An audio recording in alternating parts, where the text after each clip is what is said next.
Tonight I come to you from a dark in a woods for a celebration.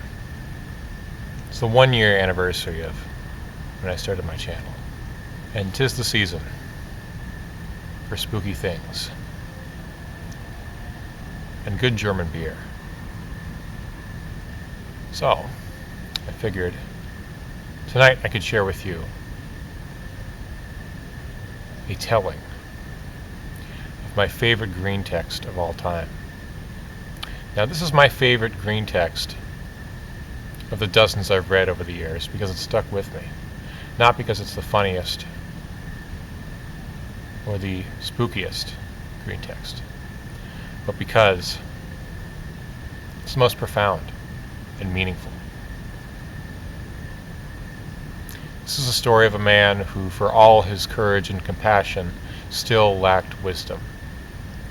In order to find that, he had to solve a problem. A question or a set of queries that has plagued humankind since its beginning. What is the meaning of death? And where do we go when we die?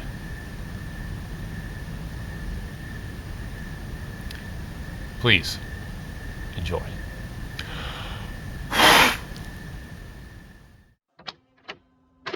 This story probably isn't all that spooky, and I could tell the paranormal bits in just a few lines, but maybe you'll bear with me. This is an event that meant a lot to me. Grow up in a small house in the suburbs. It's me, my baby sister Katie, and my parents. I love spending time with my baby sister. She's 4 years younger than me, and basically a little sponge. So I spend a lot of time teaching her about all the stuff I think is cool. And she thinks I'm a superhero. Happy family photo.png. Then, when I'm 12, Katie dies. I don't want to go into too much detail here because it's a bad memory. But basically, it was a hit and run on our street. I take it badly. My school grades plummet, my interest in hanging out with friends goes out the window. I just can't fathom it. Why would God allow that to happen to a sweet little girl like Katie? Why would he allow it to happen to me? My faith in God dries up. By the time I was 16, I was a certified fedora-wearing atheist. I even bought a Richard Dawkins poster for my room. Fast forward to when I'm 20 years old. Drop out of college and move out of my parents' house. Get a job at a restaurant where I make decent tips and can afford to live alone in the city. Doing pretty good, but the bitterness never leaves me. Every year on the anniversary of her death, her smiling face pops into my head. By that point, I stopped visiting her grave. It was too hard for me. But I always spent the day thinking about her. She was a brave kid, full of energy. My parents were happy to have me around to help look after her. She was a real handful. It was my job to keep her safe. It's my fault she died. Every year I relive that same feeling. A few more years go by, and I become a trainer at the restaurant where I work.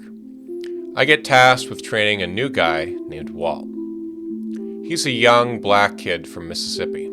Real thin, small, and soft-spoken. He seems way too shy to be a server here, but I train him as best as I can. But his first night was a total disaster, and after one weekend, management fired him. After I get off work, I find him just sitting in his car, crying. Long story short, I invite him out for a burger and we get to talking. He tells me about his situation, how he's been living with his alcoholic mother and her terrible boyfriend, how her boyfriend convinced his mom to kick Walt out, and how he's been bouncing from job to job to job for about a year, struggling to get by, eating maybe once a day at most. His story really tugs at my conscience, and I don't feel right just going back to my own little mundane life after that. I invite him to crash at my place until he gets on his feet, and after a lot of hesitation, he finally agrees. About 3 months later, Walt and I are best friends. We both like movies and good food. I discovered that Walt was a great cook. He even used to set up all his ingredients in little bowls on the kitchen counter. Mise en place, or whatever. He would arrange the bowls in a little circle. For good luck, he'd say.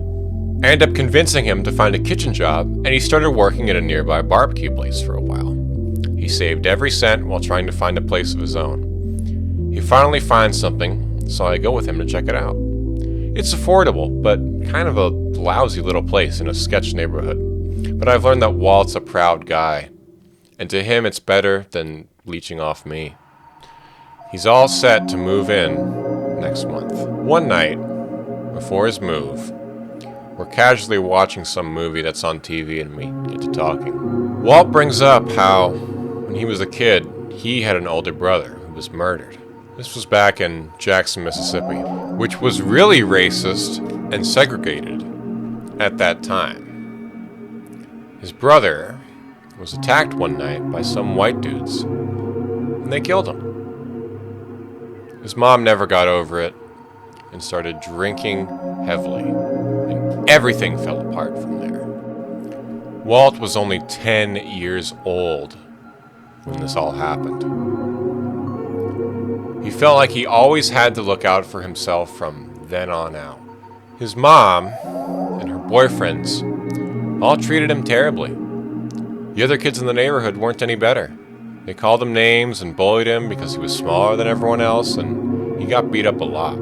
He pauses as he's telling me this, starting to get choked up. This is the first time in his life that he's felt like anyone really cared about him. He tells me he wants to thank me for everything. I tell him it's no big deal, that it felt good to be able to help him. That night, I'm lying in bed, and it hits me. Walt's childhood and mine are total opposites. Walt felt like it was him against the world, and nobody would ever be there for him. I always felt like I let everyone down, that my job was to protect my sister, and I failed. I think about this as I go to sleep. The next day, Walt moves out. Just a couple of months later, Walt's life is looking up. He's managed to fix up his car, he's dating some cute waitress who works over at the barbecue place, and his skills in the kitchen have not gone unnoticed. Pretty soon I'll be in charge of that place, he told me with a big smile on his face. I congratulate him. He was standing in my doorway looking happier than I'd ever seen him. That was the last time I saw him. I find out the next day that Walt was killed. Hit and run. The words echo in my head, and I'm devastated. I supported Walt as much as I could. But there's a little voice in my head that wants to say, "It's all your fault." But it's not. There's nothing more I could have done. I recognized for the first time my sister's death wasn't my fault either. We were both just kids. I couldn't have known any better. I didn't see that car coming. I didn't think she'd run into the street. I didn't know what was going to happen. Scenes of my little sister run through my mind. This time they don't hurt so bad. I said that was the last time I saw Walt, but that's not exactly true. Walt's funeral comes, a pastor delivers the eulogy, and I think about God for the first time in a long while. It's not fair that life is so pointless and that Walt just has to rot in the dirt after suffering so much, that I have to lose people I care about. It's not fair. A week later, I have a dream.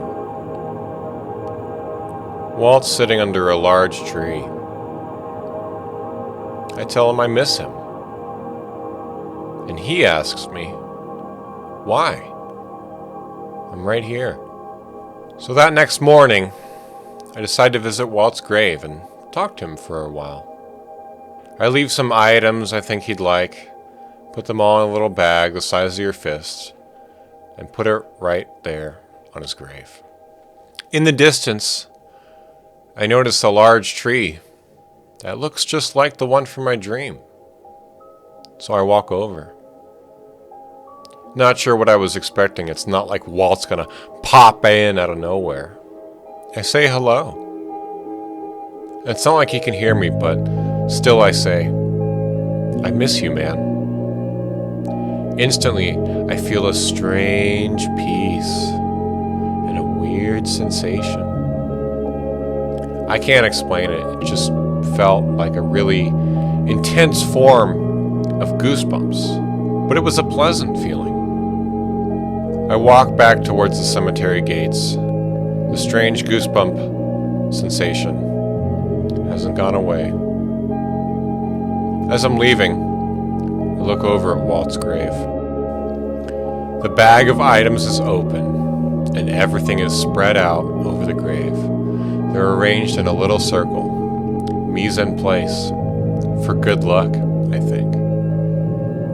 This is gonna sound silly, but at that moment, a beam of sunlight suddenly shines down, streaming onto the grave. I remember Walt saying in my dream, I'm right here. And I can't explain it, but I can feel his presence. I'm kind of crying at this point. I tell Walt that I'm glad he's okay. I'm glad he's in a better place. And I miss my friend.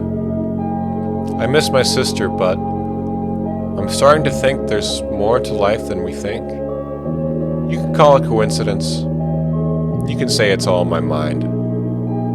You can say that life is brief and when we die, we're gone forever. But I'm sorry. I just don't believe it. Begin at once to live and count each separate day as a separate life. Lucius Seneca.